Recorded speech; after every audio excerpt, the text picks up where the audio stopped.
Hello, hello, everyone. Welcome to the Healing Train. I am your conductor, or otherwise your coach, Bevon. And today we are sponsored by Spirit Source Connection. Now, you know at Spirit Source Connection, we believe that we are multidimensional spiritual beings and that we enact that supernatural power through our imagination, our visualization, our creativity, and all of those innate gifts that the Creator has given us, right? But today we are here because we're on the healing train. And on the healing train, people, ordinary people, come here and talk about their extraordinary stories that led them from trauma to triumph, from struggle to success. We know that everybody's trauma journey is not going to be the same, but what we do know, there will be ups and downs, twists and turns along the way. And so today we have a lovely passenger here for us today. Miss Jennifer Wardlow is going to come on and talk to you briefly about who she is. First, she's going to introduce herself to us. Okay, Jennifer, can you please come on and introduce yourself to us, please? Thank you for having me. I'm so excited to be able to share my story. And I've listened to some other that you have done, and I'm just very excited to do this because it is so important just to have the sharing as a part of this community, because as we go through our traumas and as we share, so much healing can happen when we realize that we are not alone, even though our journeys are all but different. And so I'm Jennifer with Soularis. I am an engineer by day in automotive. And then by hobbies, I am an intuitive healer, a Reiki master, and a soul speaker. So I'm around a little bit of every different type of topic of conversation. I like to learn a lot of things. And so I can just go ahead and get started on my story if you'd like me to do that. Okay, that sounds great. But before we do that, I want to let everyone know the format because you guys know I wrote a book. It's called The Energy Harvest. Of course, you can't see it because it's kind of blurry, but I keep trying. One day somebody's going to actually see this. But anyway, it's a four-phase trauma healing workbook, and it starts by identifying the trauma, and then it goes into looking at the tools that you have to heal from the trauma that you have sustained. And then the third phase is where we talk about achieving things that we've always wanted to achieve but couldn't because trauma was holding us back. And then finally, we talk about sustaining all of the wonderful things that we have achieved in our lives. Now, with the identify phase, we know how important it is to identify the trauma. And for those who are out there that don't know, Jennifer, I would love for you to help them understand how important it is to identify the trauma that they have sustained. It's probably one of the most difficult phases to start with, as it is the first phase. But a lot of people don't understand is that when we start diving into the traumas, we start to pick out things like, oh, I need to heal this, is that we often only touch the surface at the beginning, and we don't even realize how deep it actually goes. And I think that's something that we all could have a little bit of help with at times as well. Sure, absolutely. I know for me, it was really difficult for me to identify trauma. I didn't know what was my problem, but I knew I had a problem because my mother asked me one day, why can't you be like the rest of the children? And if I, Oh, yes, exactly. And I knew from then on, there's something different about me, but it was years of drama, years of trauma responses, things that I would, engage in so I didn't have to feel those painful feelings and those difficult thoughts. Did you experience anything like that? I would say so. So while I was growing up, I did grow up in a lower class household. We didn't have a lot of money. It was a single mother. My dad helped out where he was could, but he had his medical issues as well, so he couldn't provide financially either. But I had a lot of health issues growing up. So I was always in doctor's appointments, in and out of hospitals as well. And if you know anybody with any type of chronic illness, right, it can be very isolating, Right. especially for like children and elderly, right? Because it's very hard to connect with other people. So while I was in and out of hospitals, worrying about like when's the next time I'm going to get sick and whatnot. The people around me, they were talking about gonna go out and like go to the movies this week, and I'm like, or the test that was coming up, I'm like, oh, I won't even be at school that day for that test because I'm not going to be able to take it. And so that was a part of the identifications, is that, oh, I'm isolated. But I was always very interested in the metaphysical world as well. I always had very vivid dreams, and I was very empathetic as well. So I would just catch on to other people's emotions very quickly, and people would just like word vomit at me whenever they had an issue. I would just go, okay, just just tell me what's going on. And so through all of this, eventually I did find Reiki. So I ended up taking a Reiki class, the very first class. Um, and for the longest time, that was the first time I felt passionate about something, because I mean, I didn't really have a lot to look forward to. I mean, besides doctor's visits, but like that's all I really was doing for majority of my life. So I wake up, I would practice Reiki until I'd go to sleep throughout these few months. And I was so excited. I would read books, and I was even more excited that I found people to share this with me too, because this is the first time I had somebody to share my passions with. So Mhm. this group that I was studying, the students I was studying with, and that made me so excited. But then we went to Reiki 2, and see, I had been studying nonstop for months, and I was so excited to come back to Reiki 2 to get my next level certification. Mhm. And I remember, um, in this class, I was answering questions that the teachers talking when we were practicing. I was instructing other students as well who didn't seem as much very confident. Mhm. And but after that session, I had went to the restroom, and then when I came back to my stuff for my stuff, I heard the students over talking, and they said they found me intimidating, and they Oh, didn't like the class. And so that destroyed me.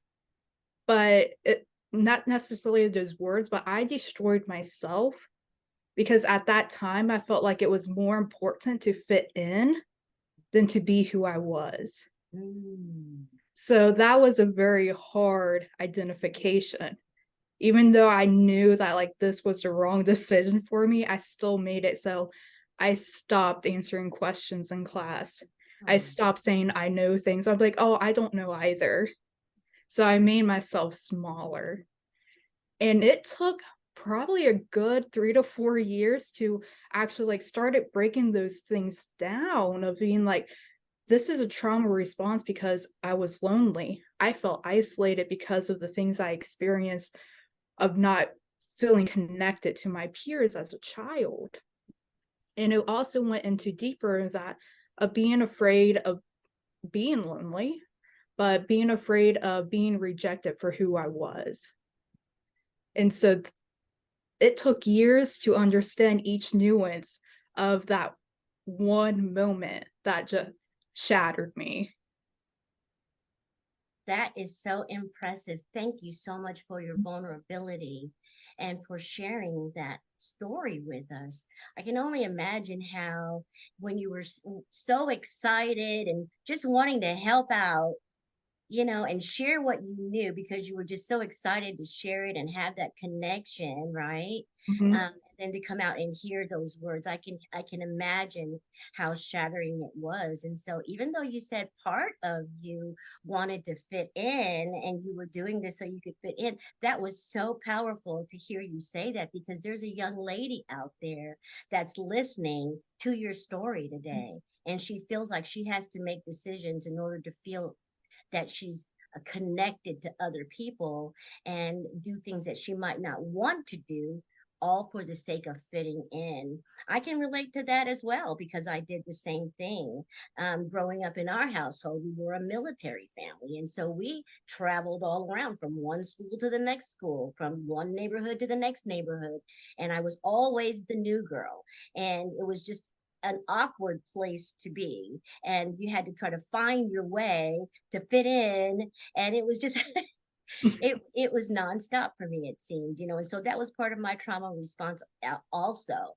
So I'm happy to hear you talk about that because I can relate. But I know there's someone out there that can also relate to the fact that you were kind of sick growing up in and out of the hospitals. And that is a traumatic, those are traumatic events, especially when you say you can't go to school where all your peers are and you have to go to a doctor's appointment instead. I can feel the disappointment. I can understand how that would have caused you to feel isolated from everyone. And so the good thing that you did though is that instead of staying isolated, you interacted with the Reiki. Yeah, that is so awesome. And so can you explain to us what Reiki is for those that don't understand? Yes, absolutely. So Reiki is a form of energy healing. It is depending on how it's taught and which form of Reiki that you learn, because there's all different forms now.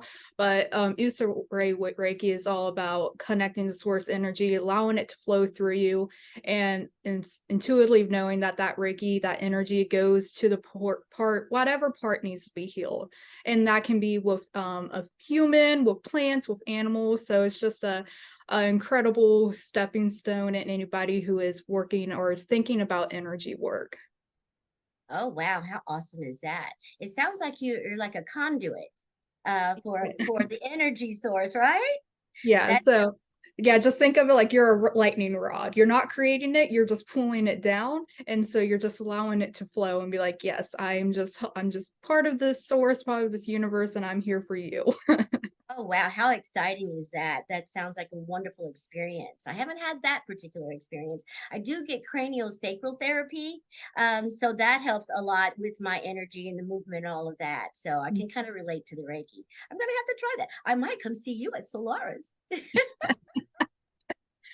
So, as we continue to move forward, thank you so much for that phase. You did such a wonderful job explaining that and sharing your story so authentically. And so now we're going to move on to the set phase of the book. And so, for those of you that are just now coming on, we have Jennifer Wardlow, and she has just told us all about the identify phase for her and how important it was for her to identify the trauma she had sustained. And so now we're moving into the set phase. And the set phase is where we talk about what types of tools did you have to use in order to heal. Now, I know you used Reiki. I used therapy. I went to therapy for 8 years. I did research, just anything that I could find to help me understand what the problem was. Now that I was able to identify it, now I need to know how to fix it. Now I need to know how to heal it. And so for you, what were the healing mechanisms that you employed, right? So that you could heal from the trauma that you had sustained. First, you identified that, wow, I have a trauma injury here, and it hurt to hear those words. And so, how did you not make yourself small anymore and allow yourself to just blossom and become who you really were? How did that happen for you? It was a lot of trial and error, because you right, as you identify tools, right, sometimes you try things and they don't work. And so this is where my engineering brain kicks on. It's like you got to collect all the information, then once you have your data, you make a plan, you follow that plan. If it see it, and then you check back, is it working, is it not working? And then if it's not, you go back to the beginning. And so I tried so many things, because as I, again, that was just surface level. As I was going deeper and deeper, I had parental trauma. I had trauma with my cousins and with my sisters, and just all types of relationship trauma being pulled up. There's that inner child trauma being pulled up again and again. Hmm. And so Reiki was the starting point, because that's when I identified it. So Reiki was like my first way of like, hey, this is how you can help release some of this. And I was pulling out more ways to release, I started studying.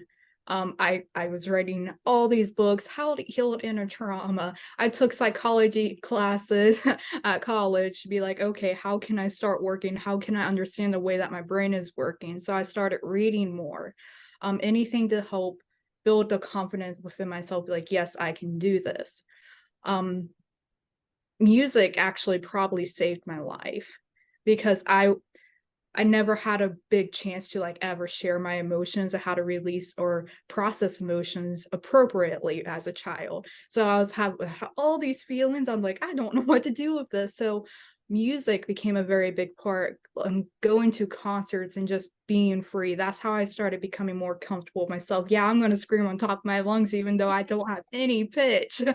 um but that was really healing because even if it was just for a few hours, it was still that sense of community. If you go to a concert and you have that song that everybody knows and they sing together, I Yes. found that very healing.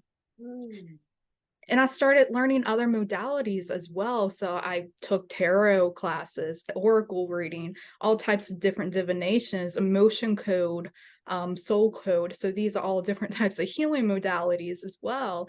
And I started studying and started just keep going. Every time I learned another healing modality, I was able to pull back another layer of that trauma and just keep on pulling it back until I could say in my heart again, like, I love myself and actually mean it. Ooh, that is so powerful, what you just said, to actually say, I love you and truly mean it.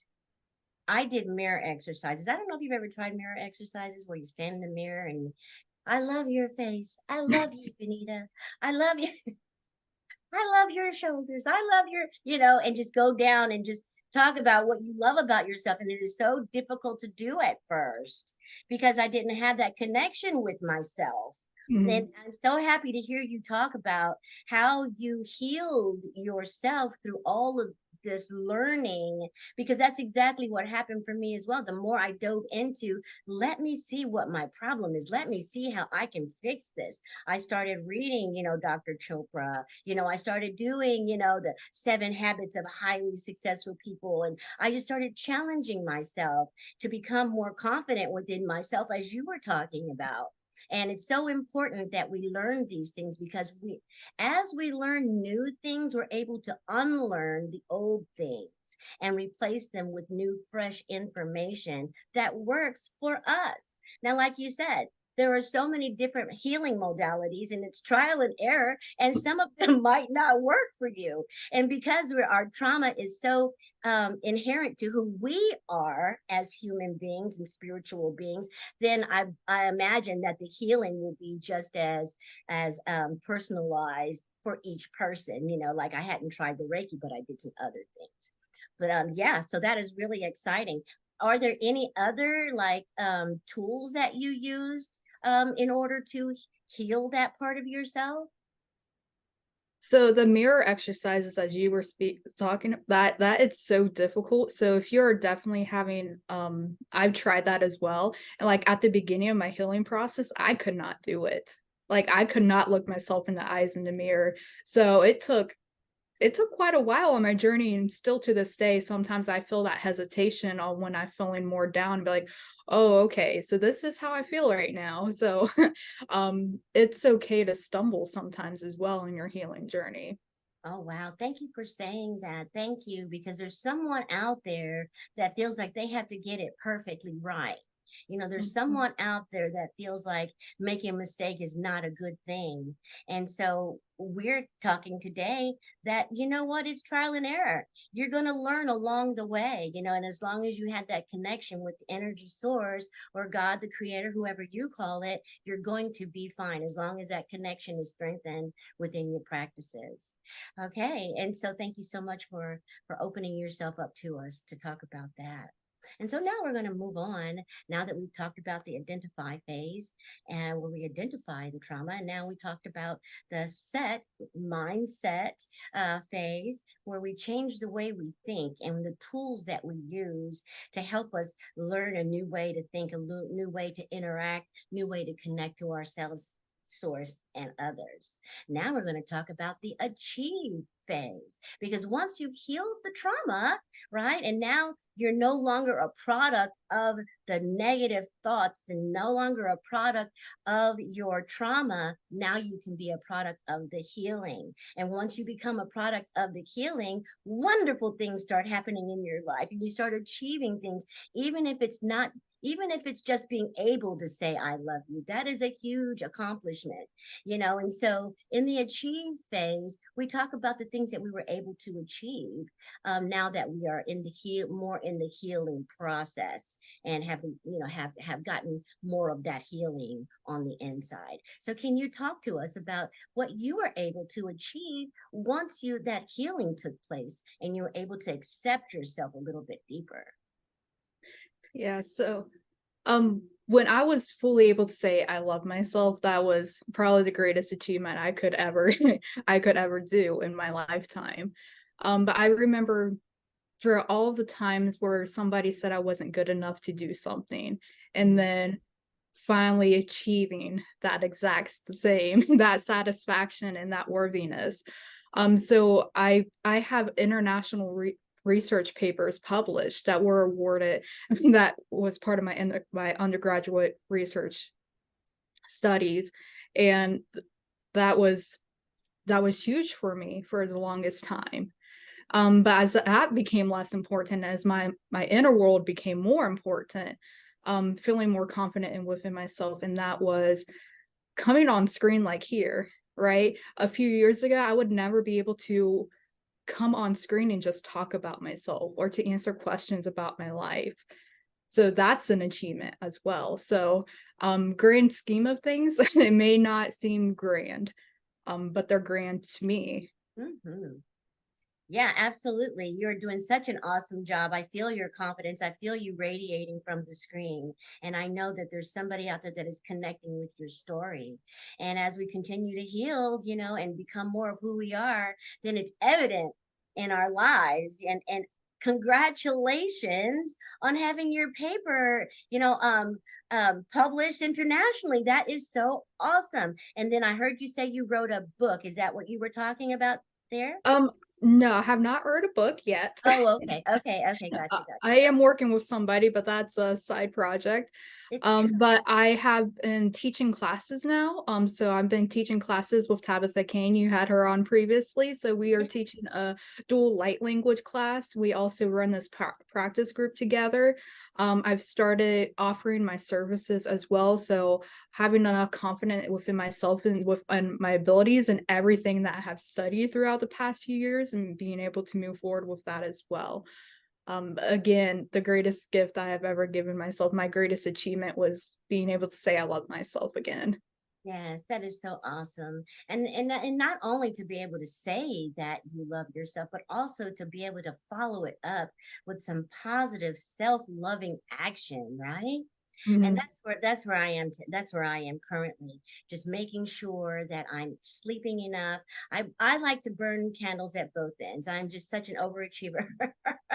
I don't know if it's a trauma response. It might be, but it is working. Whatever it is working for me. And I just have to make sure that as I say that I love myself, then I need to make sure that I'm getting my rest, that I'm drinking enough water, that I'm interacting with people and not isolating, which it can be easy to do and fall back into those old patterns if you're not sustaining, right? If you're not sustaining the healing that you have achieved, then you can go backwards. You know, it's like a uphill journey, and that ball will roll downhill if you're not continuing to push it up. You know what I'm saying? And so, as we talked about identifying our trauma, we talked about tools that we could use to heal the trauma, and change our mindset. We talked about all the wonderful things that you have achieved since you've gotten your healing. And so now we want to talk about sustaining that healing. And so some of the things that you may do to sustain.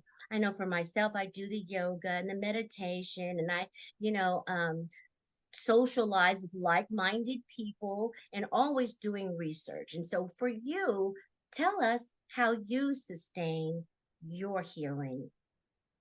Mhm. So one of the biggest things is acceptance, knowing that every day isn't going to be a great day, because I think that's kind of an impossible goal, especially when we live in cycles. And so when I find myself getting more flustered, I just have to remind myself it's not going to last. Okay. Just take a deep breath, go back and do meditations. One of the big things that I've read this book, Love Yourself Like You Mean It. I can't remember the author on top of my head. But there's this whole technique of saying I love myself over and over again, just nonstop in your head, just nonstop. And that's really helpful to have that reprogramming your mind, so to speak, for more positivity when you're starting to get that negative self-talk again. Sure. But it's a reminder, because we only can see so far ahead of us. Even when we have perfect vision, right? We can only see that 20/20 vision ahead of us. So if we take that step forward and 2 steps back, it's okay. Because that one step forward, right? You have a glimpse of the future. Just even if it's just a tiny bit, you can see. And so think of the 2 steps back as a gift, because if there's something up there that you don't like, then you can change it. And if it is something that you like that's all the more excited to get excited and to maybe burn the candle at both ends to get where you want to go a little bit faster.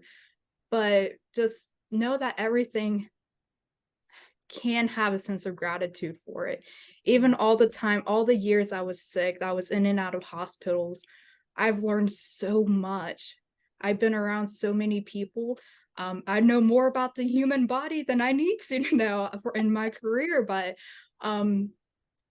the conversations that has led me to have with other people, between their health and even their emotional life, the mental health, and those are conversations that I will never forget. So having gratitude and having acceptance that whatever is going on, it's going to be okay. And then know that one day your future self will be like, thank you. Thank you, even though it was hard, even though it was difficult. Thank you for this experience.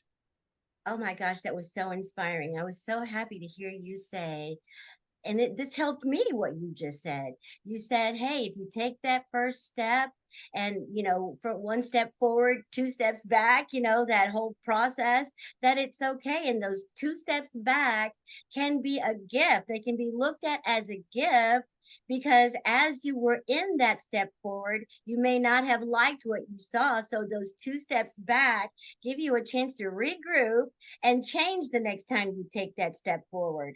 And if you did like it and got a glimpse of what could happen, then you're all the more ready to take those 2 steps, take that next first step forward to get more of what you had a glimpse of, and then work really hard to achieve that. Oh my goodness, that was so positive and so powerful. I am really so happy to have you as a passenger on the healing train today. And so before we wrap up, okay, before we wrap up, I'm trying to think if there's anything that I need to ask you, or anything that you would like to say. Any last encouraging words to anyone that may be following in your footsteps. But everything you said already has been so inspiring. But if you'd like to say a few more words before we wrap up, then that's fine. You go right ahead. Let's see. There's always so many things that you can say, but when you're asked to say, you're like, oh no. Um, for anybody who is just like, as you call it, a spiritual awakening, or maybe you're in a dark night of your soul, whenever you feel like you are struggling, know that you have beat your personal record every single day. And that is a gift, and that is a show of your perseverance every day. So don't give up and keep going, because one day your future self is going to come back and say thank you for enduring that, and thank you, because every day we're doing the best that we can with what we have and what we know. So don't be so hard on yourself. It's okay. Oh my gosh, thank you so much for those inspiring words. There you have it, ladies and gentlemen. Miss Jennifer Wardlow, of Soularis. That's the name of your company. Is that it? And where Yes. can people find you, Jennifer? How can they reach you? So at this moment, I only have my Facebook page up. My website is under construction. I need to work on that. But if you go to Soularis.com, but I do recommend, especially for people in that Virginia area, that one community now. So I know Rob, Patrice, sorry, I can't think of names right now, and Tabby, the founders, they are fantastic. So if you're in that area, especially go check out One Community now. And if you're looking for that community or you're looking for services there too. Absolutely. Thank you. Yes, our friends over at One Community Now. Tabitha did such an awesome job when she was here, and she recommended you. And I thank you both for doing such an amazing job inspiring the people of our community. And all right, guys. Well, we're going to wrap it up here on the Healing Train. Thank you again for joining us for another week. And we will look forward to hearing back or coming back with another episode next week. And in the meantime, if you'd like to reach me, your coach Bvon, you can email me at b.vonsquires@gmail.com. And you can also visit my website at spiritsourceconnection.com. And with that, I'm going to say, take care, don't give up, and we'll see you on the next healing train. Bye bye.